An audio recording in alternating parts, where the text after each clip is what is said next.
பீஸ்மர்கள் விட்ட தவறுதான் அர்ச்சுனனை கதாநாயகனாக்கியது. நம்முடைய பீஸ்மர்கள் விட்ட தவறுதான் அர்ச்சுனாவை கதாநாயகனாக்கியது. மயிர்கொட்டி சுனைப்பெல்லாம் ஒரு மரண தண்டனை குற்றமே அல்ல. ஒரு இனத்தை அழிக்க வேண்டுமாக இருந்தால் முதலில் அந்த இனத்தின் நம்பிக்கையை அளிக்க வேண்டும். அன்றைக்கு யார் குற்றவாளியாக பார்க்கப்பட்டானோ இன்றைக்கு அந்த பிள்ளை சட்டத்துறையில கோல்டு மெடலிஸ்ட். யாழ்ப்பாணம் இந்து கல்லூரிக்கும் பம்பலப்பட்டி இந்து கல்லூரிக்கும் அந்த பிக் மேட்ச் நடக்கிறதுக்கு முதல் நாள் சொல்லாடல் என்கின்ற அந்த நிகழ்வு நடக்கின்ற பொழுதெல்லாம் பார்வையாளர் அரங்கில் அல்லது ஜூரி சபையில் இருக்கிற பொழுதெல்லாம் பார்ப்பவர்களுக்கு நாங்கள் சிரித்துக் கொண்டிருப்பது போல இருக்கும். என்னையும் சொபிசனையும் பார்க்கிற பொழுது ஆனால் லைட்டா ஒரு பொறாமை நமக்குள்ள இருக்கு. நமக்கு பின்னுக்கு வந்த தம்பிமாருக்கு கிடைக்கின்ற வாய்ப்பு நமக்கு கிடைக்காமல் போய்விட்டதே என்ற ஏக்கத்தோடு தான் நாங்கள் அந்த அரங்குகளில் இருந்தோம். ஒரு நாள் அந்த ஏக்கத்தை நாங்கள் வெளிப்படுத்தினோம். எப்படி ஒரு பிக் மேட்சுக்கு முன்னுக்கு சொல்லாடல் நடக்கிறதோ அதற்கு முதல் நாள் பிக் மேட்ச் ஆரம்பிப்பதற்கு முதல் நாள் பழைய மாணவர்கள் சந்திக்கின்ற ஒரு கருத்து களம் நடக்க வேண்டும் என்ற சிந்தனை உதித்தது. அது இன்றைக்கு செயல் வடிவம் பெற்றிருக்கிறது. தம்பி சொபிசனுக்கும் பின்னின்று உழைத்தவர்களுக்கும் என்னுடைய மனப்பூர்வமான நன்றி. இப்பதான் பாயிண்ட்டுக்கு வாரம். இது அவர்களை மகிழ்விப்பதற்காக சொன்னது. பிக் மேட்ச் நடக்கிற பொழுது நடக்கிற சொல்லாடல் இளைய தலைமுறை அவர்களுக்குரிய சுபாவத்தோடு சிங்கம் போல கட்சித்து பேசுவார்கள். அது கருத்தாடல் களம்.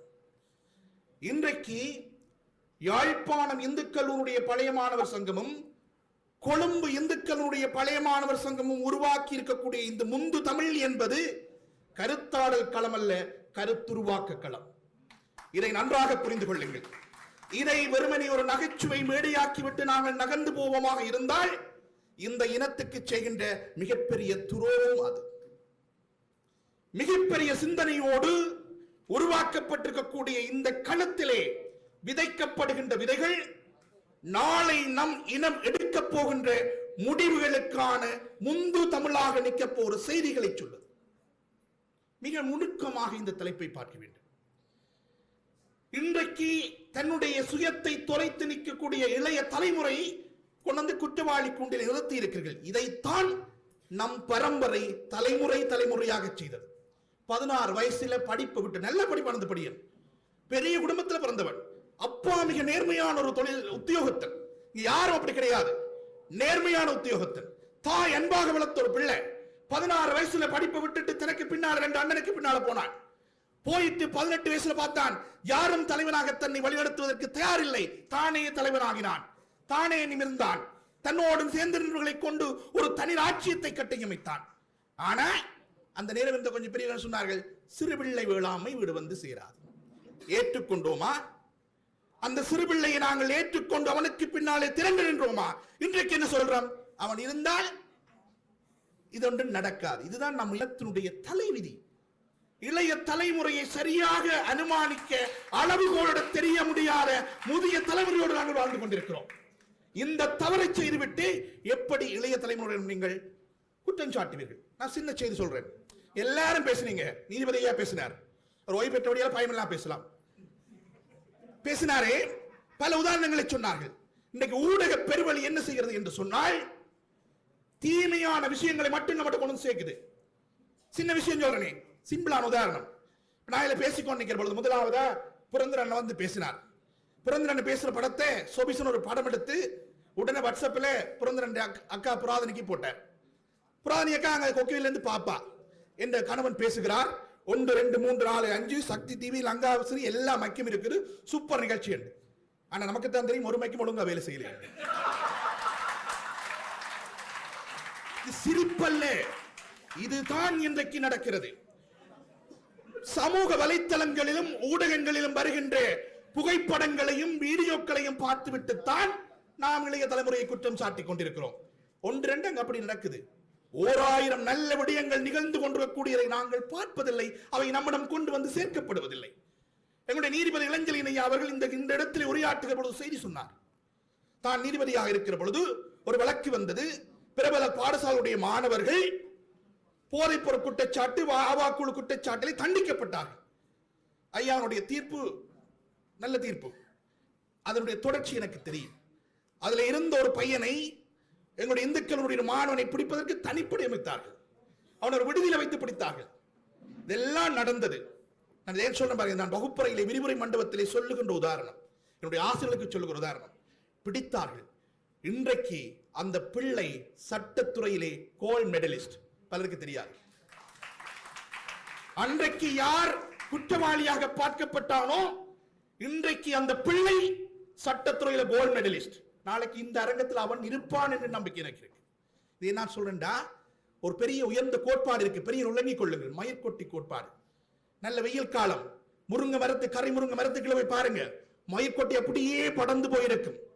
இதுல யாராவது ஒருவர் எனக்கு மயிர்கொட்டியை பிடிக்கும், கண்டதும் கம்பளி போல இருக்கக்கூடிய மயிர்கொட்டியை தடவுவேன் என்று நினைச்சா எனக்கு விருப்பம் நினைச்சு கையெழுத்திங்க நான் விட்டுட்டு போயிடுவேன். யாருக்கும் பிடிக்காது. உடனே தென்னோலி எடுக்கிறது, நெருப்பு எடுக்கிறது, கொளுத்துறது. கொஞ்சம் பொறுங்க, கொஞ்சம் பொறுங்க. ஒரு 2 கிழமை அந்த மயிர்கொட்டிகள் அனைத்தும் வண்ணத்து பூச்சிகளாக மாறும். வண்ணத்து பூச்சிகளை பிடிக்காத மனிதர்கள் இந்த உலகத்திலே இருக்க மாட்டார்கள். வண்ணத்து பூச்சி இல்லை என்றால் இந்த உலகமே இல்லை. அதுதான் பூவுக்கு பூக்கு போய் மகரந்த சேர்க்கை செய்து தாவர இனப்பெருக்கம், உற்பத்தியாக்கம் எல்லாமே அங்கேதான். மயிர்கொட்டி பிடிக்கவில்லை என்று நீங்கள் கொழுந்து விட்டு எரிப்பீர்களாக இருந்தால் வண்ணத்து பூச்சிகள் கிடைக்காமல் போய்விடும். இன்றைக்கு நாம் அதைத்தான் செய்து கொண்டிருக்கிறோம். மயிர்கொட்டிகளை கொளுத்துகிறோம் என்ற போர்வையிலே வண்ணத்து பூச்சிகள் அளித்துக் கொண்டிருக்கிறோம். தட்டி கொடுக்க தவறுகிறோம். நாங்கெல்லாம் பெரிய, நீங்க சொன்னீங்க சமூகம் அறிவார்ந்த சமூகம், படிச்ச சமூகம், முட்டாள் சமூகம்.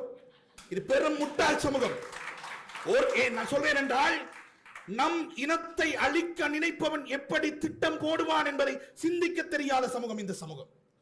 ஒரு இனத்தை அழிக்க வேண்டுமாக இருந்தால் முதலில் அந்த இனத்தின் நம்பிக்கையை அளிக்க வேண்டும். முதலில் அந்த இனத்தின் நம்பிக்கையை அளிக்க வேண்டும். அந்த நம்பிக்கை, ஒரு இனத்தினுடைய நம்பிக்கையாக இருப்பவர்கள் இளைய தலைமுறையினர். அந்த இளைய தலைமுறையினருடைய மீதான நம்பிக்கையை, என்னுடைய இனம் தன்னுடைய நம்பிக்கை இனத்தின் மீது இளைய தலைமுறையின் மீது வைத்திருக்கக்கூடிய நம்பிக்கையை அளித்து விட்டால் இனம் அழிஞ்சிடும். இன்றைக்கு எதிரி அதைத்தான் செய்கிறான். எங்களுடைய இளைய தலைமுறை விடக்கூடிய தவறுகளையும் தவறுகள் விடக்கூடிய சூழல்களையும் உருவாக்கி கொடுக்கிறான். உருவாக்கி கொடுக்கக்கூடிய சூழலில் நின்று கொண்டுதான் என்னுடைய இளைய தலைமுறை போட்டி போட்டுக் கொண்டுதான் கிளிநொச்சியில் இருக்கக்கூடிய திருக்குமரன் அகில இலங்கை இதுல முதலாவதாக வந்தான். சாதாரணமானது அல்ல இது. நான் சின்ன செய்தி, இன்னொரு தியரி சொல்றேன். எல்லாருக்கும் தெரிஞ்ச பழைய தெராசு யோசிங்க. 2 தெராசு இருக்கு, 2 தட்டு இருக்கு. ஒரு தட்டுல நமக்கு பிடிக்காத பல விஷயங்கள், போதைப் பொருள் கலாச்சாரம், பாலியல் வல்லுறவுகள், கொலை, கொள்ளை, கற்பழிப்பு எல்லாம் நிறைஞ்சு போய் அதை தாண்டு போயிருக்கு. இன்னொரு பக்கத்துல நமக்கு பிடிக்கக்கூடிய விஷயங்கள், முந்து தமிழ், சொல்லாடல், இப்படியான விஷயங்கள் எல்லாம் பத்தாது மேல நிக்குது. இப்ப நம்ம என்ன செய்யணும்? இந்த தட்டை தாக்கணும், பதிக்கணும். அதுக்கு 2 வழியை கொண்டு அந்த தட்டுல இருந்து பழைய அந்த பாரம் கூடிய தட்டு இருந்து சிலது உருவலாம், அல்லது இந்த தட்டுக்கு பாரம் போடலாம். நீதிபதியாவுக்கு தெரியும், அந்த தட்டில் இருந்து போதைப் பொருள், அந்த தட்டுக்கள் இருந்து பாரத்தை உருவுவது என்பது சாதாரண காரணம் அல்ல. அது எவ்வளவோ திட்டமிட்டப்பட்டு நுட்பமாக செய்யப்படுகின்ற காரியம். உலகத்தினுடைய மிகப்பெரிய இயக்கமாக விழுந்துள்ள அந்த இயக்கத்தை தாங்கள் அழித்து விட்டோம் என்று மார்தட்டுகின்ற இந்த அரசும், இந்த ராணுவமும், இந்த கடற்படையும் இந்த சின்னஞ்சிறிய தீவுக்குள்ளே போதைப் பொருளை தொன் கணக்கில் வரவிடுகிறார்கள் என்றால் அதற்கு பின்னால் ஒரு அரசியல் இருக்கு. அந்த தட்டுக்கு அவர்கள் பாரம் போடுகிறார்கள். அப்ப நம்ம இனம் தாழுது. நாம் என்ன செய்யணும்? இந்த தட்டுக்கு பாரம் போடணும். அதைத்தான் இன்றைக்கு முந்து தமிழ் மாலை ஒரு பாரம் விழுந்திருக்கு. இதை எத்தனை பெரியவர்கள் நீங்கள் செய்கிறீர்கள்? எத்தனை பெரியவர்கள் செய்கிறீர்கள்? அருமையான ஒரு தத்துவத்தை சொன்னான் நம்ம கேசவன். பீஸ்மர் மகாபாரதத்திலே நடந்தது, அது நம்ம நாட்டில் நடக்குது. பீஸ்மர்கள் விட்ட தவறுதான் அர்ச்சுனனை கதாநாயகனாக்கியது. நம்முடைய பீஸ்மர்கள் விட்ட தவறுதான் அர்ச்சுனாவை கதாநாயகனாக்கியது. ஒளிம்பி போயிட்டார். ஒரு பீஸ்மர் இருந்தார், ஒளிம்பி போயிட்டார். அவர் இருக்க பேசணும்னு ஆசைப்பட்டார், ஒளிம்பி போயிட்டார். நானா நீயா தலைவர் என்று ஆசைப்பட்டவர்கள் இன்றைக்கு பதில் செயலாளராக ஏற்றுக்கொண்டு வாழ்கிறார். இதை முதல்ல செய்திருக்கலாம் இல்ல? செய்திருக்கலாம் இல்லையா? நானா நீயா தலைவர் என்று ஆசைப்பட்டவர்கள் இன்றைக்கு பதில் தலைவரோடும் பதில் செயலாளரோடும் கட்சி நடத்திக் கொண்டிருக்கிறார்கள். அந்த பீஸ்மர்கள் விட்ட தவறுதான் அர்ச்சுனன்களை கதாநாயகனாக்குகிறது. எப்படி நாங்கள் இளைய தலைமுறை குற்றம் சாட்டி விட முடியும்? சரி, இன்னொரு செய்தி. வடக்குமான எலெக்ஷன் நடக்குமோ இல்லையோ தெரியாது. இப்ப யாரை தேடுறோம்? ஓய்வு பெற்றவர்களை தேடுகிறோம். அரச பணியிலிருந்து ஓய்வு பெற்றவர். உங்களை சொல்ல கேட்கிறார். யாராவது ஒரு இளைஞனை தேடுகிறீர்களா? யாராவது ஒரு இளைஞன்?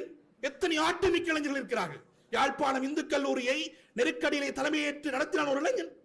அதை ஒத்த எத்தனை இளைஞர்கள் இங்கே இருக்கிறார்கள். உங்களுடைய பார்வை எந்த பக்கம் திரும்புதா? இல்லை, ஓய்வு பெற்ற ஒரு பக்கம் திரும்புது. ஓய்வூதியர்களை அரசியலுக்காக அழைத்து வருகின்ற ஒரு இனம் இளையவர்கள் மீது குற்றம் சாட்டும் தகுதியற்றது. ஐயா சொன்னீங்க தமிழகம் மாறிட்டது, நாமளும் மாறணும். அவர்களே, நீங்கள் கேட்டுக்கொண்டபடி உங்களுக்கு மேலதிக நேரமும் இப்பொழுது ஒரு சின்ன வினா. எல்லாரையும் கேட்டுட்டு உங்களுக்கு காட்டி நீங்க மயிற்பட்டிகளை அளித்தால் வண்ணத்தி பூச்சிகள் கிடைக்காது என்று சொல்லி என்னுடைய கேள்வி, மயிற்பொட்டி பட்டால் சுனைக்கிறா இல்லையா? மயிர்கொட்டிகள் குற்றம் புரிந்திருக்கின்றனவா இல்லையா? மயிர்கொட்டி சுனைப்பெல்லாம் ஒரு மரண தண்டனை குற்றமே அல்ல. அது ஒரு வெங்காயத்தை எடுத்து உறைஞ்சு விட்டீங்கன்னா தண்டவாள காணாம போய், அதெல்லாம் பெரிய விஷயமே அல்ல. மரண தண்டனை குற்றம் இல்லை என்றால் சுனை தண்டனை கொடுக்கலாம். மயிர்கொட்டி கடிச்சா வெங்காயத்தை எடுத்து உறைஞ்சுங்க, இல்லைன்னா சுடுசாம்பல் எடுத்து பூசுங்க. அதுக்கு ஏன் பெரிய விஷயங்களை கொண்டு வரீங்க? இன்னைக்கு இவங்க எல்லாம் கொண்டு வந்த விஷயம் எல்லாம் ஐயா இணக்க சபையில தீர்க்க வேண்டிய விஷயங்களை உச்ச நீதிமன்றத்தை கொண்டு வச்சிருக்காங்க. இதுதான் இன்றைக்கு இனம் செய்கின்ற தவறு. நான் சொல்லிக்கிட்டு முடிக்கிறேன். இன்னொரு இருந்த ஒளிம்பி போயிட்டாரு சுரேந்திரன் அண்ணா. நம்முடைய விடுதலை போராட்டம் ஆரம்பித்த பொழுது எல்லாரும் தலைவராக ஒன்று ஆசையோடு வலிக்கிட்டார்கள். 35 இயக்கங்கள், 37 இயக்கம், பேர் சொல்லிக்கொண்டே போகலாம். எல்லாத்திலையும் டி இருக்கும், எல்டிடி, டெலோ எல்லாம் இருக்கும், இபிஆர்எல்எஃப், இஎன்டிஎல்எஃப், டெலா, டெலோ, டெஸ்டா எல்லாம் கணக்கு. டெஸ்டாண்ட காரணம் ரைட் சொல்லுங்க. 37 இயக்கங்கள் பட்டியல் இருக்கிறது. ஒரு தலைவனை ஏற்றுக்கொண்டு பின்னால் நிற்க முடியாத சூழ்நிலை. இன்றைக்கும் அதே சூழ்நிலையைத்தான் நம்முடைய உருவாக்கினார்கள், பெரியவர் உருவாக்கினார்கள். இன்றைக்கு அதைத்தான் செய்கிறார்கள். இளைஞர்களை ஒன்றா சேரவில்லையில பார்த்துக் கொள்ளினம். ஆனால் இந்த பிள்ளைகள் நல்ல காரியமும் செய்கிறார்கள். எப்படி இன்றைக்கு போருக்கு பின்னால் பல அமைப்புகளை உருவாக்கி இந்த சமூகம் வாழ பழி செய்து கொண்டிருக்கிறார்கள். சிறகுகள் அமைப்பு இந்த தேசம் முழுவதும் போய் கொண்டிருக்கிறது. நூலகம் இல்லா தேசங்கள் நூலகங்களை அமைக்கிறார்கள். மொபைல் போன்ல அடியுங்க நூலகம்.org. ஈழத்தமிழ் படைப்பாளுடைய அத்தனை படைப்பும் எங்க அப்பாண்ட இறப்பு கடித்த கண்ணீரஞ்சலி நோட்டீஸ் தொடக்கம் எல்லாம் வரும். அதை ஆவணப்படுத்தினது யாரு? மொரட்டுவ பல்கலைக்கழகத்தில் படிச்சு கொண்டிருந்த என்னுடைய வயது ஒத்த இளைஞர்கள். கோபிநாத், சேரன், இன்றைக்கு அதுக்கு பின்னால கிருஷ்ணாந்தன் எல்லாருக்கும் பங்களிப்பு செய்கிறார்கள். சுஜீவன், எல்லாரும் இளைஞர்கள். தெரியாது, இதெல்லாம் தெரியுமா? தெரியாது. எவ்வளவு இவர்கள் செய்து கொண்டிருக்கிறார்கள். மனிதத்தோடும் மனித நடவடிக்கைகளோடும் டிட்வா புயல் வந்துச்சுதே, முதல் யார் வலிக்கிட்டு ஓடினான்? மலையகத்துக்கு மண் சரிவில் வீண்டு போன மக்களை மீட்பதற்காக யாழ்ப்பாண பல்கலைக்கழகத்தினுடைய மாணவர்கள் முதல் வலிக்கிட்டு போனார்கள். கொழும்பு பல்கலைக்கழகத்துடைய மாணவர்கள் வலிக்கிட்டு போனார்கள். இளைய துடிப்புடைய அந்த மயிர்கொட்டிகளாக நீங்கள் பார்க்கிற வண்ணத்து பூச்சிகள் பறந்து போனார்கள். இதெல்லாம் உங்களுக்கு கண்ணுக்கு தெரியாது. இதெல்லாம் உங்களுக்கு கண்ணுக்கு தெரியாது. நான் சொல்வதே, நாங்கள் மறக்கப்பட வேண்டிய விஷயங்களை சமூகத்தில் சொல்லக்கூடாது. சில விஷயம் பேசவே கூடாது. நல்ல சபைக்கு வந்தேன் போதைப்பொருளை பற்றி பேசுறீங்க. எவ்வளவு பேசுறதுக்கு நல்ல விஷயம் இருக்கு. ஒரு விஷயம் சொல்லி முடிக்கிறேன். நல்ல விஷயங்களை சமூகத்துக்கு கொண்டு சேர்க்க வேண்டும். மொழியை பற்றி சொல்லுங்கள். மொழி, தமிழ் மொழி இந்த சுயம் அழியாது. இந்த செய்தியோடு நிறைவு செய்கிறேன். தமிழ் மொழியோடு சமகாலத்திலே பிறந்த ஹீப்ரு மொழி இயேசுநாதருடைய தாய்மொழி இன்றைக்கு உலகத்தில் இல்லை. இயேசுநாதர் உலகம் முழுக்க இருக்கிறார். இயேசுநாதர் மொழி இல்லை. ஏன் 50 வருடங்களுக்கு முன்னர் இந்த தமிழ் சங்கத்தில் இருந்த பல பெரியவர்கள் அவர்கள் தமிழையும் வடமொழியையும் கற்றால், சமஸ்கிருதத்தையும் கற்றால் தான் பெரிய ஸ்காலர்ஸ். இன்றைக்கு எப்படி இங்கிலீஷோ அதே மாதிரி சான்ஸ்கிரிட். இன்றைக்கு சான்ஸ்கிரிட் வழக்கத்தில் இல்லை. வெறுமனே ஐயர் சொல்ற மந்திரம் மட்டும்தான். பெரிய தத்துவம் நிறைந்த மொழி காணாம போயிட்டது. ஆனா அதே காலத்தில் உருவாகின தமிழ் மொழி இந்த வரைக்கும் நிற்குது. கூகுளில் அடிக்கலாம், வாட்ஸ்அப்ல மெசேஜ் அனுப்பலாம். அதுக்கெல்லாம் யார் காரணம் என்றால் இதற்கு பின்னால் இருந்து உழைக்கின்ற கிருசாந்தனை போன்ற, கேசவனை போன்ற மென்பொறியாளராகிய இளைஞர்கள் தான் காரணம். தமிழ் என்றைக்கும் வாழும். அதற்காக அவர்கள் கொடுக்கக்கூடிய தடம் பெரிது. எனவே இவர்களை போன்றவர்கள், தமிழகன் போன்றவர்கள் வட்ட தடவி உங்கள் நம்பிக்கையை தகர்ப்பார்கள். நம்பிக்கையோடு இருங்கள். நம் இளையவர்கள் மிகுந்த ஆற்றல் மிக்கவர்கள். அவர்களுக்கு பின்னால் நீங்கள் ஒன்று சேர்க்கிற பொழுது, அவர்களை வாடா தம்பி எழுந்து வா என்று கை கொடுத்து இழுக்கிற பொழுது அவர்கள் எழுந்து வருவார்கள். இந்த இனத்தை காப்பாற்றுவார்கள். இப்போது கூட நீங்கள் ஓய்வு பெற்றவர்களை தேடாதீர்கள், இளைஞர்களை தேடுங்கள் என்று சொல்லி இந்த வாய்ப்புக்கு நன்றி கூறி விடைபெற்றுக் கொள்கிறேன். நன்றி, வணக்கம். கருத்துருவாக்க களத்தை சிறப்பாக முடித்திருக்கிறேன் நம்பிக்கையோடு விடைபெற்றுக் கொள்கிறேன். நன்றி, வணக்கம். நன்றி சர்வேஸ்வரா அவர்களே.